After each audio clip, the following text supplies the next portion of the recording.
Hi, welcome to HowtoDandD. My name is Fred Wheeler and today I want to talk about Dungeons & Dragons 5e, and this is a Dungeons & Dragons 5e combat workshop, and I'm going to cover the Warlock at level 1. I've already covered other characters. I've covered the Monk at level 1. I believe I've done a video on the Fighter at level 1 as well. Very sort of basic rudimentary mechanics. Warlocks are something that really, they are a spellcaster, but a relatively simple and not such a complex spellcaster to deal with because you just don't have that many options. So what I'm going to do is I'm going to use a character sheet from the Dungeons & Dragons 5e website, the official Dungeons & Dragons website. I will provide down in the description a link to this particular character sheet.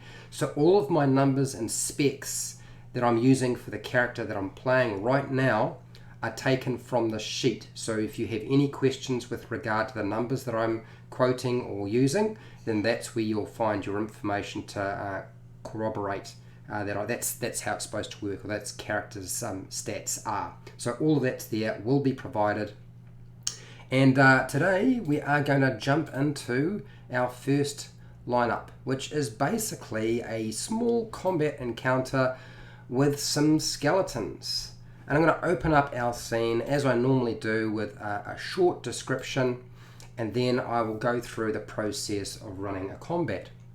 So given the situation that we have here, we have a warlock called Wally the Warlock. Let's call him Wally the Warlock. I don't know why I'm calling him Wally the Warlock, but I am. Wally the Warlock comes across a cave and he wanders on in.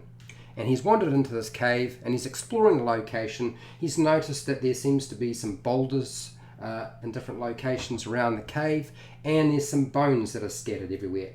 Included in that is some skeletons. Now, I'm not saying skeletons as in skeleton monsters, but you can see down here there seems to be some sort of a statue. So he ventures down this way. You can see that there are what look like a collection of bones, and two what seem to be relatively well-formed skeletons, not completely joined together, but relatively joined together. And he starts making his way towards that particular location because the statue has some glowing runes around it.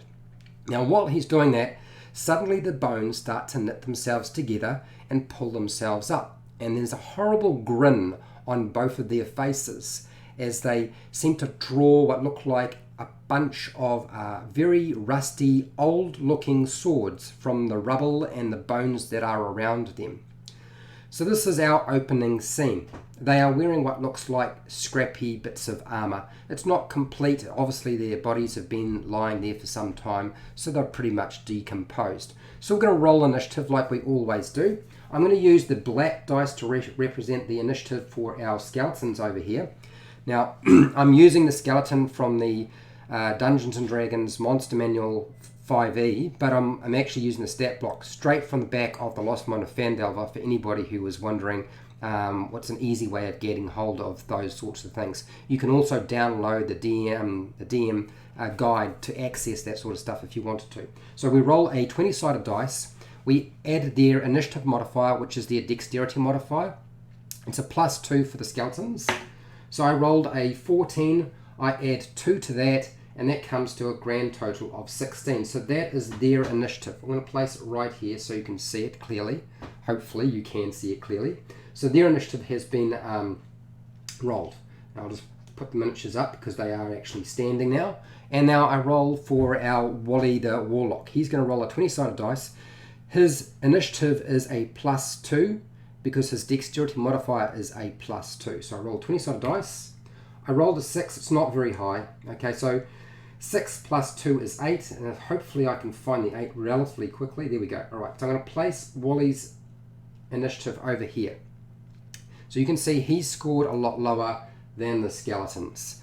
Now, whoever gets the highest number is the one that goes first. And now, when it comes to a tie, if you ever have a combat take place and both players wind up getting a score for their initiative, which is exactly the same, you guys just decide amongst yourselves who's going to go first and who's going to go second. You can roll off a 20-sided dice if you want to, but that's really, it's completely up to the players how they manage that. when there is a tie between the DM's monsters and the character, that's a little bit different. The DM gets to decide how that's going to work, and the DM can just say, I'm going to go first, or they might use a roll-off. We had a bit of an argument about this just recently at my game table, so I'm going to bring it up right now. So that means, unfortunately, the skeletons get to act first. Now, the skeletons aren't particularly smart. They just really sort of go through rudimentary instructions. And Wally the Warlock doesn't know that the instructions they've been given is anybody who enters the cave, attack. That's their single goal. So they take their swords. They're going to move towards Wally the Warlock. They move 30 feet, so we move 5, 10, 15, 20, 25. Don't need to move very far, but we can move a little bit further if we really wanted to, but I'm not going to. I'm going to stay there. Okay, and then we move the next one. 5, 10, 15, 20, 25, 30. He gets it into melee with Wally the Warlock, and now we can make some attack rolls. Now they have skeletons on their stat block have access to a short bow or a short sword. I'm going to just use their short sword attack. So we're going to grab that, and we're going to roll a 20-sided dice to make the attack roll, and we're going to add their attack modifier, which is a +4. Sorry, that's their proficiency, which is essentially 2 plus their dexterity modifier, and that's it. Sometimes monsters work out slightly differently. That's usually how you work out something like an attack with a character, but it can vary with monsters. But anyway, it's a 20-sided dice plus 4 for their attack. So I roll their attack. I got a 15, which means I add 14 to that. That's a 19. Now 19 is greater than the armor class of our Warlock Wally. And that means if you get equal to or greater than, you're going to strike your target. Okay, so they got a 19 as their attack score. So his armor class is only 14, so it's much greater. So they definitely do damage, the first one. So roll your damage. Roll a 6-sided dice because that's what the short sword is. It's going to be a 6-sided dice plus 2 for the damage. I rolled a 4 and add 2, that's 6. And that's the damage that is done, slashing damage to Wally. Now Wally has 10 hit points. Our Warlock has 10 hit points. I'm going to use this dice here to represent that. Move that out of the way. I'm going to place it right beside him so you can see what's going on. And he's got 10 hit points. He's lost 6 hit points, which means he now has 4 hit points. And I'll just find a 4. She's down to 4 hit points. Okay. Now there's no surprise involved in this situation. It's not like the skeletons have done anything that there's no surprise. We just rolled initiative and away we go. It is possible right now for Wally to have used what's called a reaction. That's their hellish rebuke spell as a reaction to actually cast that. But he's not going to do that just yet. Instead, what we're going to do is we're going to make the second attack with the skeleton. And hopefully it hits. Okay, alright. So I've rolled both dice at the same time just to speed things up. So I rolled a 10 on the 20-sided dice. I add 4, comes to 4 10s, 14. 14 is the armor class of Wally the Warlock. So that will hit. It needs to be equal to or greater than. So what Wally's going to do is use his reaction. When somebody strikes him, he can activate his hellish rebuke. He only has access to one level 1 spell, and so we're going to activate that right now and use that. Now, hellish rebuke works like this. It's a reaction to use it. They need to make a dexterity saving throw, so the skeleton who's been attacked he needs to make a dexterity saving throw. But in any case, no matter what, some damage is going to be done. So I'm going to grab a 20-sided dice and we'll make a dexterity saving throw for our skeleton. It's going to be pretty simple. It's not very hard for our skeleton. It's just going to be a 20-sided dice plus 2 for their dexterity. They don't have any bonuses to this. So I rolled a 4 plus 2, comes to a grand total of 6. The DC that Wally has is a 13. So the skeleton needed to get 13 or more to be successful. He has failed, therefore he's going to take all of the damage that Wally does with hellish rebuke. So hellish rebuke is got a range of 60 feet He needs to see the attack take place. They don't need to be up close. They can be further away and shooting at him. But in this case, I'm going to roll two 10-sided dice, and he's going to take all that damage. So I rolled a 7 and a 5. Now with Hellish Rebuke, you don't add anything else to it. I know a lot of people can get confused about this, like, hang on Fred, don't I add something else to this particular roll? But if you have a look on page 250 of the Player's Handbook, whoops, sorry, the book's in the way. So page 250 of the Player's Handbook, you'll see that it says it takes 2d10 fire damage on a failed save. There's no mention of adding any kind of modifier. So it's just the dice rolls. So that's how much damage is going to take place. So 5 plus 7 is a grand total of 12. So the skeleton takes 12 damage. Now skeletons have 13 hit points. So this skeleton is now sitting on only 1 hit point. Almost destroyed, but not quite. But Wally's not safe yet, because that attack, that hit, is still going to do some damage. Now I rolled a 4 on the damage, and I add my +2, that's 6, and of course 6 is going to be more than enough to push Wally the Warlock down to 0 hit points. He's now on his face, unconscious, and that's going to tend to happen if you face 2 skeletons on your own. So that's how the Hellish Rebuke spell works. Now that Wally's used that spell, it's going to take a short rest, and he's not going to be able to do it right now because he's out of commission, and he might not survive this encounter, but essentially you need to take a short rest or a long rest to get access to your spells again. It's one of the things that Warlocks have that make them sort of like, they burn or blow all their good spells, usually in the first combat, and then they need to rest again. Unless they're just using things like their cantrips. Okay? Alright, so what I'm going to do is I'm going to backtrack things a little bit. I'm going to go backwards and say, okay, nobody actually took any damage, and we'll just push all that out of the way for now. I'm going to move Wally back up, and I'm going to indicate how your Eldritch Blast works. Now I've already done a video on Eldritch Blast for those of you who want to watch it. It's out there, it's been published for some time. Okay, so we'll move that out of the way. And what we're going to do is I'm going to just switch the numbers on here. I'm going to say that our skeleton's actually got an initiative of 8, just for the sake of being able to have Wally get the first go. And Wally got the 16. Okay, so we're switching them around a little bit, just so that Wally gets to go first in the combat. Okay, so how does something like your Eldritch Blast work? It's relatively simple. All you need to do is be within range. He's in range, he can see his target, which is good. Any one of these is going to be perfectly fine.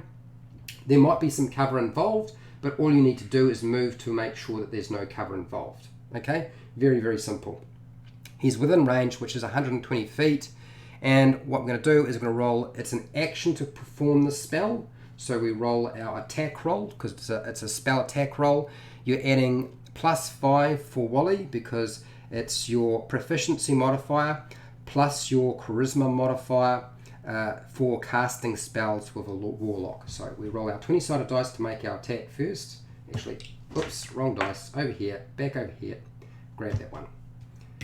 So I rolled an 8, okay, I rolled an 8, I add my 5, and it comes to a grand total of 13. The armor class of a skeleton that he's targeting is actually 13 exactly, so that's equal to. It wasn't greater than, but it doesn't need to be, only needs to be equal to. So he hits the target, and now we roll for damage. And all you're going to do is roll a 10-sided dice. That's a D10, and they'll take 10 force damage. There's no half damage or anything like that. You just, that's it. There's no modifier added to that. So I roll my dice, and I get a grand total. Now I'll just make sure I turn that back to a 13 so that you can see that was what the attack was. Okay, AC of skeletons was 13, attack was 13, equal, so it hits. So I rolled a 4. So the skeleton takes 4 damage. And as we discussed before, skeletons have 13 hit points, so 13 minus 4 comes down to a 9. So one of these skeletons now is sitting on 9 hit points. Pretty simple. It's not particularly difficult. It's actually relatively simple to run a combat and play a Warlock. Now there is another spell that is often used by somebody like this, like a Warlock, and that's your Hex. Now Hex is a great spell, but it's unfortunately a first level spell, and once you use it, if you're first level, you blow that, it's gone, and then you won't be able to use your hellish rebuke. So make sure you have somebody in the front line to protect you if you're going to use it. Otherwise, it's not a wise idea. Stick with using the hellish rebuke to protect yourself if you're going to likely get hit. So we're going to use that now. I'm going to turn back the time again and run yet another combat. Same sort of initiative as I had before. But instead of just going straight for our cantrip, because the thing is with Hex, it's a bonus action to cast, which means we can still use our action to cast Eldritch Blast. Now, the benefit of doing this is to increase the damage that you do with your Eldritch Blast or any magic or attack that you make. It's really, Hex applies to any attack that you make. Doesn't matter what type of attack it is, it just says attack. So what we do is we open up our combat. It's Wally the Warlock's turn. You cast Hex. Hex needs to target one creature that you can see. So I'm going to pick this skeleton right here. Okay, and for the it's instantaneous. So it's going to act. Well, it's not instantaneous. It's actually a concentration, and you can move it around. Sorry. You get a 1d6 extra damage every time you strike that skeleton. That's quite a lot of extra damage, particularly at level 1. On top of that, you can choose to apply disadvantage to one ability check that it might make. Now, an ability check is regarding something like a skill check or an ability check. So you just apply that how you want. Now I'm going to apply it. Now a lot of people say, okay, but does that apply to a saving throw? No, an ability check is an ability check, and that's a skill check or an ability check. A saving throw is different again. So what we're going to do is apply it to here, and I'm going to pick something like dexterity, because that's probably going to be the one thing that they're going to utilize the most when it comes to something like other spells I might use. That's usually the best one to go for, is something like dexterity, because a lot of spells require some sort of check with regard to dexterity. So we've applied our extra damage. I'm going to go and cast Eldritch Blast again, as if we're starting into combat again. So bonus action. Now I can cast Eldritch Blast as an action only because it's a cantrip. When you cast a bonus action spell, the action that you use to cast another spell must be a cantrip. Okay, so I roll my attack just as before. I rolled a 1. 1 is an automatic miss. So no matter what I do, it doesn't matter what I add to that, it doesn't make any difference. It's just an automatic miss. So we'll roll it again. I got a 17. That's a better example. Okay, so 17 plus our attack modifier for Eldritch Blast, which is plus 5, comes to a grand total of 22. So if I find the 20 and then I'll put a 2 beside that, that'll give you a better idea of where we're at. And if I can find a 2, there you go, 22. So that's the attack. Now 22 is greater than the armor class of a skeleton, and their armor class is only 13. So equal to or greater than, it hits. So we roll our damage, which is our 10-sided dice, and we also get to add a 6-sided dice because of Hex, because we cast Hex first. Make sure you cast Hex first if you're going to use it. Don't cast it after you've done your Eldritch Blast. Doesn't work that way. Okay, so roll both those dice for your damage. I rolled a 7, so that's fantastic. That's 7 force damage, and I get an extra 6, so that's quite a lot. That's more than enough to utterly obliterate our skeleton. Goodbye skeleton. Now, one of the features to Hex, which is in the bottom section, I believe it's on page 251, there is a section that says, if the target drops to 0 hit points before the spell ends, because it's concentration up to 1 hour, which is a long time, you can use a bonus action on subsequent turns, on your subsequent turn, to curse a new creature. That means that once the skeleton's had its turn, you can then use your bonus action, shift the curse or hex onto that creature, target it so you can do more damage, and when you do your Eldritch Blast, okay, you got your bonus action, you still got your action to cast your Eldritch Blast, you'll be able to blast this thing again. Quite useful, in fact, really useful, and the only way to get rid of this hex is remove curse. You've got to have remove curse accessible, or the spell has to end in some way, whether Wally the Warlock ends it himself, or he decides to just drop it because he doesn't need to use it anymore. Okay, so that's the basics of running a Warlock in combat. Hopefully I've covered all the things that you wanted me to cover today, and if I haven't, you'll definitely let me know, I'm sure. So yes, that's pretty much all I have for you today. So if you found this useful or informative, please share and like the video. If you like this sort of content, there will be more content like this, so please consider subscribing if you haven't already subscribed to my channel, and hitting the bell button to be notified when I go live and when I publish new videos. If you want to support my channel, you supported my channel by watching this video, and I really do appreciate it. Thank you very much. I have 500 plus more videos, maybe 600 plus videos. There's bound to be something else that I've done that you might find useful, so feel free to go and watch those. I don't do Patreon, but down in the description you will find affiliate links to the book depository and Amazon, where you can buy stuff online. I get a small commission. You pay exactly the same price as you normally would. Just go through the link and buy what you want. You don't have to buy the thing that I have linked to. Now, this is your opportunity to ask questions, give feedback. Could I have done this better? Did I make a mistake?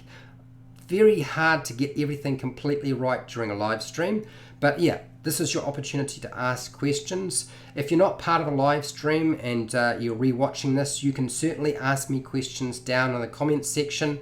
And other than that, that's really all I have to say. And hey, till next time, keep rolling those 20s.